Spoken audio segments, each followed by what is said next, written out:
En famille ou entre amis, voici une nouvelle idée de sortie. Il s'agit du circuit intitulé « Des murailles et des vignes ». Ce parcours a été inauguré début mai. Il est né du rapprochement des communes de Diefenthal, Scherwiller et Châtenois. En 2011, elles ont répondu à un appel à projet lancé par la région Alsace. L'objectif étant de mettre en place un itinéraire touristique à l'occasion du 60e anniversaire de la route des vins. Le dossier présenté par les 3 villages a été retenu. Ils ont voulu donc, réaffirmer les sentiers pédagogiques à travers le vignoble et les moderniser un peu plus dans le cadre de l'œnotourisme. Et un projet a été lancé, nous avons postulé et nous avons été retenus, donc parmi 20 projets, nous avons été retenus sur Châtenois, Scherwiller et Diefenthal. Lors de l'élaboration de cet itinéraire, les particularités de chaque commune ont été mises en avant. La thématique des murailles et des vignes se retrouve ainsi sur les 3 parties du circuit. Sur la commune de Châtenois, le terme générique des murailles et des vignes pour ce parcours est vraiment très bien choisi, parce que vous retrouvez effectivement ces 2 particularismes. Dès le départ d'ailleurs, en sortant du quartier du château, le quartier qui est ancien, situé autour de l'église de Châtenois.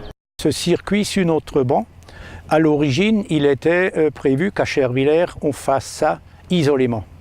Pourquoi ne pas le faire dans l'intercommunalité, dans le cadre office intercommunal?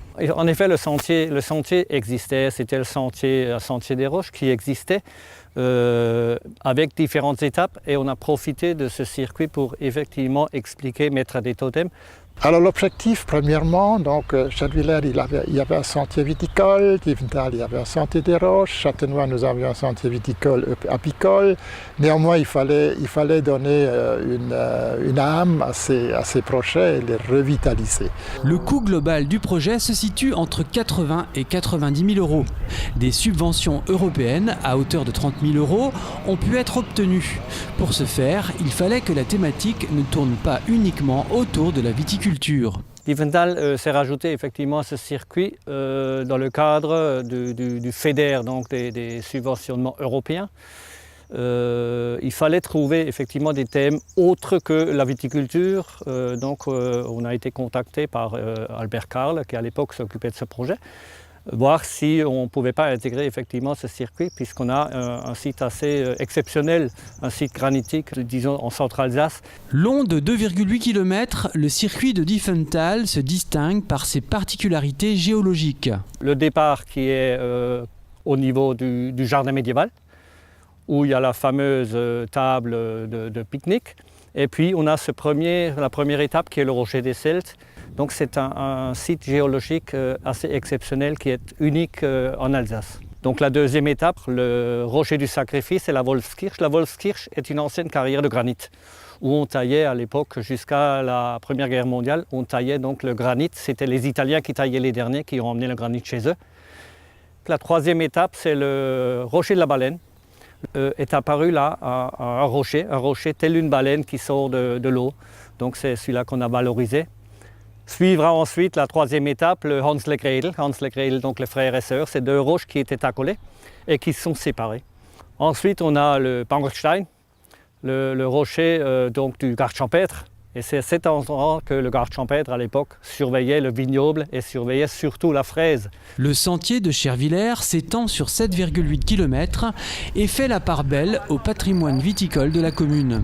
Ici, à ce totem, à ce panneau, nous mettons en valeur le côté château, Urtabour, au Königsbourg. Le prochain totem, ce sera notre petite localité faisant partie de Scherwiller, qui est Kinswil. Kinswil-Scherwiller, pour être très précis, pour nous retrouver dans le centre-village, près du vieux pressoir, qui n'est plus inconnu, mais connu, pour faire connaître les vieux pressoirs.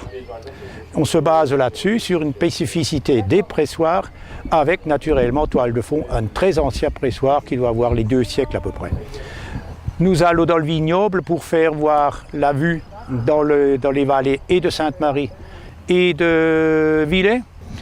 Après, nous regagnons le centre-village auquel nous voulons faire allusion au métier. Donc nous développons de par ces panneaux toute une spécificité de valeurs de nos ancêtres ayant travaillé et la vigne, et les métiers d'art, et les métiers professionnels. Pour Châtenois, le circuit, long de 2,8 km, débute au niveau des remparts de l'ancienne cité fortifiée avant de s'élever en direction de la forêt. On commence par le premier totem où l'on voit l'église, encore le quartier ancien du château, quartier fortifié. Ensuite, lorsqu'on monte vers le vignoble, on passe devant une source qu'on appelle soit Gorgenbrunn ou Jerjebrunn en alsacien, donc la source Saint-Georges, un lieu de dévotion déjà à l'époque mérovingienne ou celte. Ensuite, à l'endroit où nous nous situons là, totem numéro 3, là on est beaucoup plus sur une perspective, un point de vue vers la plaine, vers Sélestat, la forêt de Lille, le cône de déjection du Giessen. Sur le 4, ensuite, nous abordons pleinement la viticulture, un très joli point de vue donc vers le sud du parcours, en hauteur, des nouvelles parcelles de vignes qui sont fraîchement plantées ou en cours d'installation. Et on conclut donc ce sentier pleinement dans le vignoble, plus en contrebas, avec une vue sur le château de l'Ortembourg et donc de la petite ruine du Ramstein en contrebas, et également un point de vue sur l'entrée des vallées. En plus d'être aménagé pour le promeneur dans un cadre naturel remarquable, le sentier des murailles et des vignes apporte son lot d'informations. Chaque totem dispose en outre d'un flash-code qui permettra aux visiteurs équipés d'un smartphone d'en apprendre davantage sur le patrimoine et l'histoire de chaque commune.